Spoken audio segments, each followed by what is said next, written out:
There are not many reviews of this thing online. This is the Selkirk Luxx pickleball paddle in the S2 version. I know a lot of you guys have been asking questions about it. There's not too many reviews on YouTube, so we're gonna take a deep dive into exactly what this paddle is capable of today. We're gonna be comparing it to the S2 version of the Power Air, and we're also going to be comparing it to the Invikta version of the Luxx. I actually recently switched from the Invikta to the S2. So stick around till the end of the video. I'm going to be giving you guys some numbers, some ratings of mine, and talking about exactly why I made the switch. Now, before I give any thoughts at all, this thing is brand new. So I'm going to go spend a few hours drilling and playing with it to give you guys the best possible feedback I have. But first, I actually noticed something. So right off the bat, you can see that the Power Air there on the right is much thinner.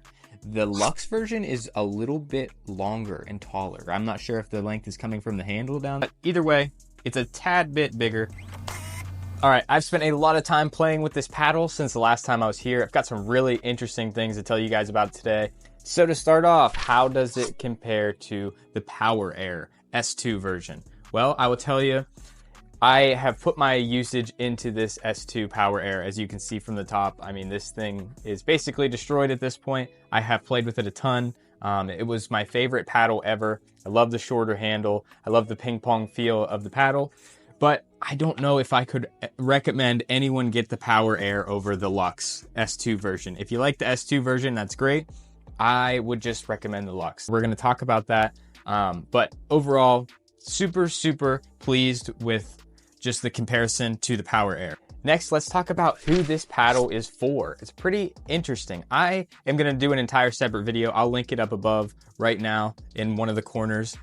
This paddle, I think, suits ping pong players I think this paddle suits ping pong players in particular. Is great for ping pong players due to the shorter handle and just the maneuverability of it. The backhand rolls feel very similar to ping pong.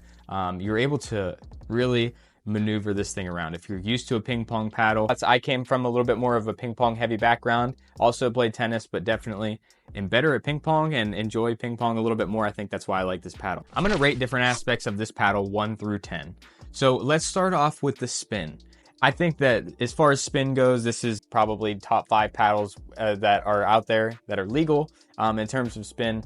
The face on this Selkirk paddle is, especially when you first get it, when it's first off the press, it's pretty gritty and you'll get some serious spin on these things. I'll go ahead and give it a 10 out of 10 spin. Also, if you love pickleball, you're interested in stuff like this, please hit the like button down below. Next up is power. So I will tell you, I've also played with the Invikta shape. It's a little bit of an elongated shape. It's got the longer handle. I do feel like it has a little bit more power, but in this video, we're talking about the S2 version specifically. I don't think we lost any power at all from the Power Air to the Control Air.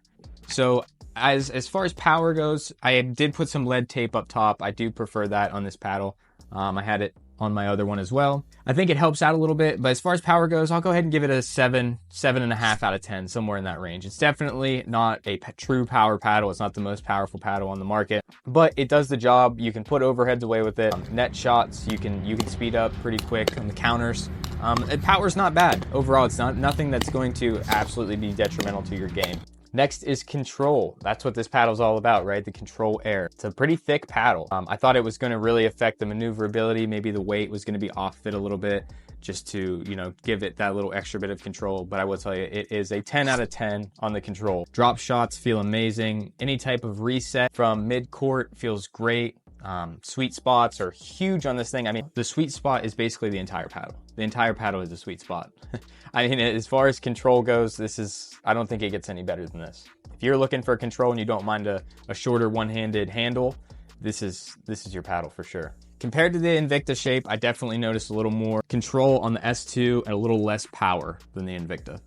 Now, maybe I've smashed the core in this thing, or maybe it just chips and doesn't hit like it used to, but the control on the Luxx is at least 2 or 3 times better than it is on my control, or my Power Air. Like I said, I've beaten this thing up, I've used it a ton. It definitely doesn't have the spin and stuff like it used to, but the control is insane on this thing. Definitely would recommend it. 10 out of 10 for sure. Now for my favorite aspect of the Luxx S2 is the maneuverability. So this is the Invikta. And you can see it has the longer handle. It's got the elongated shape. It's a great paddle, but with it being 20 millimeters, it's pretty thick. So the long handle, this paddle just kind of feels like it's not very aerodynamic. It felt very slow at times. That's actually why I switched, because at the net, I just felt slow with it. The maneuverability of the S2 is completely different. It's exactly what I was looking for, really. Because the Power Air, if you guys have ever played with these Power Airs, you know you can just whip them around. They're fantastic for that. They're so thin. The S2 version of the Luxx is that same way. You can whip it around really quick at the net. It's very maneuverable. If you're a one-handed backhand person, you're gonna absolutely love this paddle because of the control and the short handle. It's just fantastic. So maneuverability is a 10 out of 10. So actually playing, what were my thoughts on this paddle while I was actually playing? I thought it was very, very forgiving. Like I said, the entire paddle feels like a sweet spot. If you're considering this paddle and you're maybe feeling a little slow, or you don't use a two-handed backhand, you feel like there's too much handle there sometimes, or maybe on these longer paddles, you're hitting the handle a lot, or you're hitting the bottom side of the paddle, maybe give the S2 LUXX a try. I would highly, highly recommend this paddle. It's by far my favorite paddle. It's the paddle I'm gonna be playing with going forward. I'm gonna mess around with the lead tape a little bit, but honestly, I don't even know if it needs it. I'm gonna, obviously I need to put some more play time into it and we'll see, but this is the S2 LUXX by Selkirk. This is the red edition. It looks beautiful. So if you have any questions, feel free to leave a comment down below. I'll help you out with what I can. Thanks for joining in.